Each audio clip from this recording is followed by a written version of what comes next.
So tomorrow I'm going to be talking about Star Trek Strange New Worlds Season 2 Episode 3. But first of all, as always, I'm Al, this is the Geek in Review, so let's get to it. So last week they tried to deliver a classic Trek courtroom episode, and for the most part did pretty well. So this week they try another Trek trope, which is time travel, and say that 3 times in a row, and throw in Captain Kirk as well.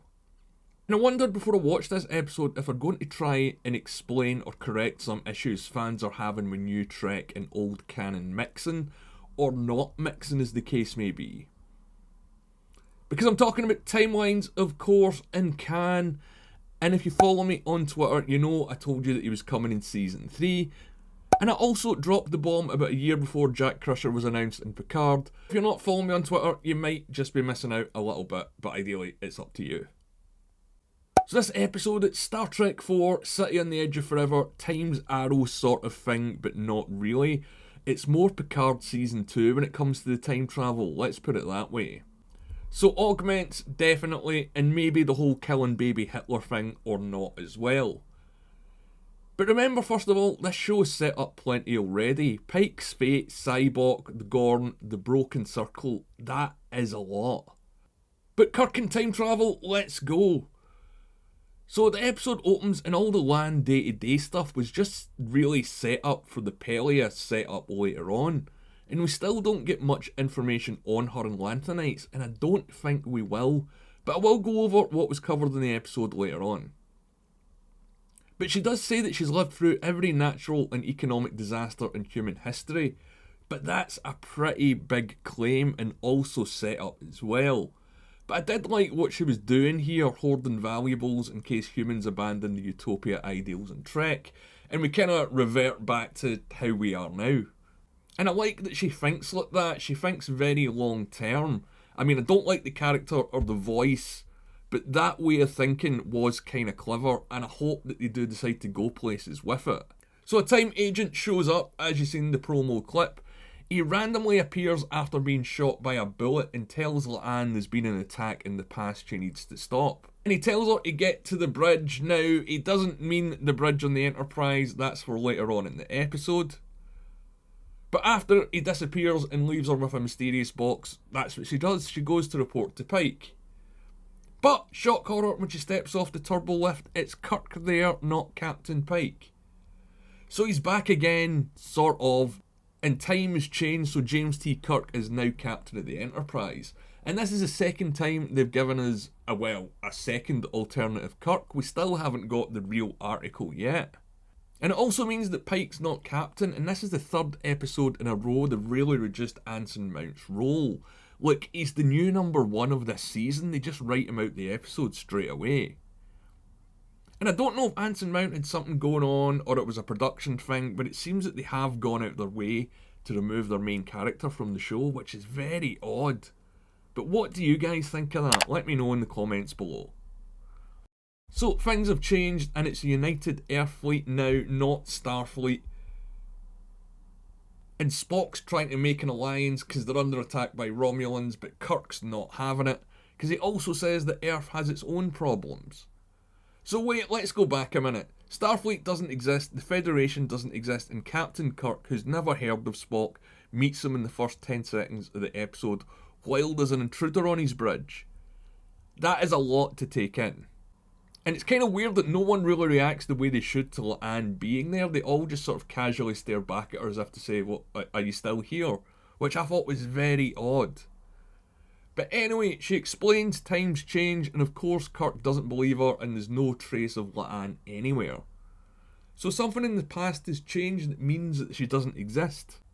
So yeah, I guess they are going to kill baby Hitler. Of course, she realises they need to travel back to the past to save the future, you know the drill. So Lan wants to stop whatever the change will be, but she doesn't know when it will happen. It could be 10 years from now, or it could have already happened. And the way that they travel back in time is just a complete accident. And this is where the episode kind of falls apart. They don't really explain anything that they mention, and the things that they do try and explain don't really make sense. And I wish they put a bit more detail into this rather than trying to redo Star Trek 4.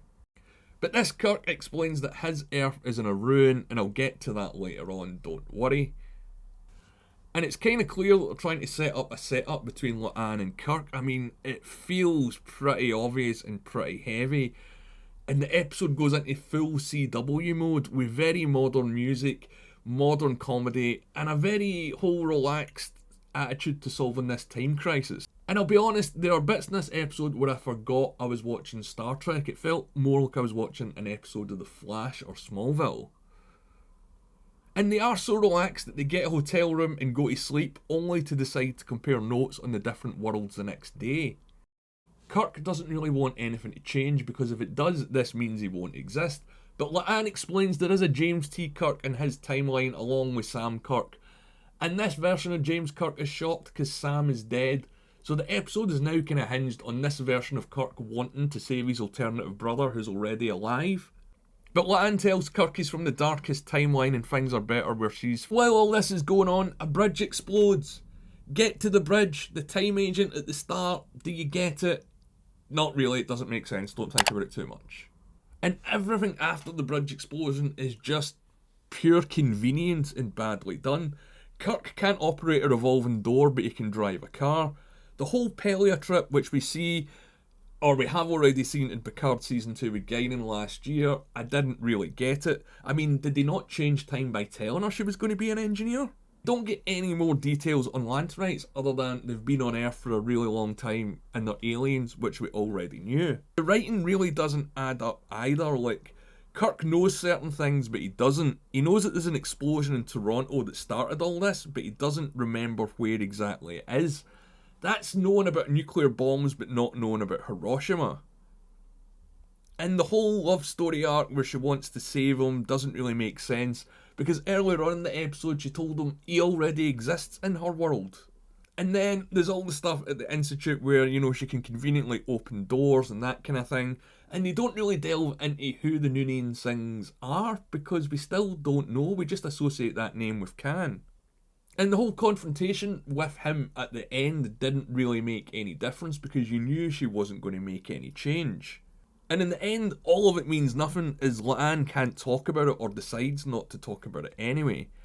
I get what they were trying to do in this episode, and if you haven't guessed already, it didn't really work for me. It didn't feel like Trek at all once they were out of the uniform, and it still didn't answer a lot of questions people have about La'an's heritage and past. And also, bringing the time agents in means that they can bring them back again whenever they want, and they can change things and do things and put things in and take things out. And this show, as I've said, is already packed. Think about this, the offer that the Romulan made Lan was, you can kill him and you can go back to the present and his heritage won't exist. But doesn't that mean that she's in exactly the same boat as she was when she stepped off onto the Kirks bridge? There'd be no trace that she existed anyway, so she'd be back in exactly the same position she was when she stepped off the turbo lift onto Kirks bridge. She'd have no heritage, no past, no record, so she'd be a person out of time, but this time in her own time. And also think about that in your own time. And as I said at the start of the video, Pike's hardly in it again for the third week. I know he's got a bigger role in episode 4. I'm going to be covering the preview clip of that later on today. So make sure you subscribe to the channel and get the notifications turned on so you don't miss it.